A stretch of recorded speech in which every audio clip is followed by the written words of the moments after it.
मोरा महलो होया खकुरे रखे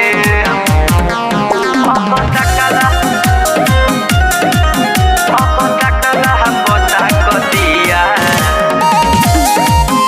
मोरा महलो होया खकुरे रखे पोता कतिया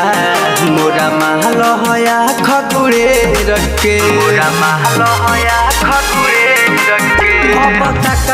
पोता कतिया मोरा महलो होया खकुरे रखे भेजले बाह भाता रहे कर भेजले बाह भाता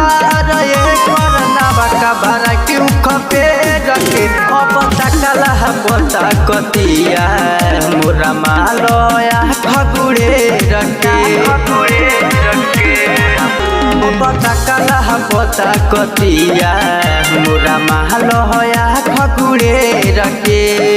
भेजले बाह भाता रहे कर भेजले बाह भाता रहे कर नावा का भाड़ा क्यों खपे रखे पोता कतिया मोरा महलो होया खकुरे रखे मोरा महलो होया खकुरे रखे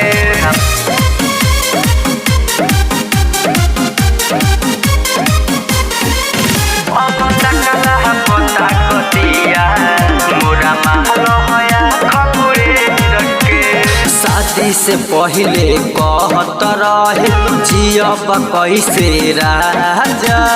बाद में बाता चलल यारवा ले ले बिया खाली माजा ले ले बिया खाली माजा शादी से पहले कहत रहे जियब कैसे राजा बाद में बाता चलल यारवा ले ले बिया खाली माजा मन करहता पूछी कबो मन करहता पूछी कबो एकरा से नहर पर घेर के पोता कतिया मोरा महलो होया खकुरे रखे मोरा महलो होया खकुरे रखे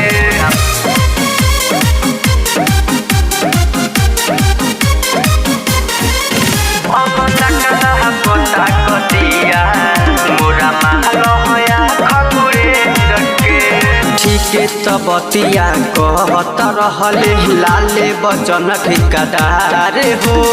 लई किन के चकर ए बबुआ होला बहुत बेकार हो होला बहुत बेकार हो ठीके त बतिया कहत रहले लाले बचन ठिकादार हो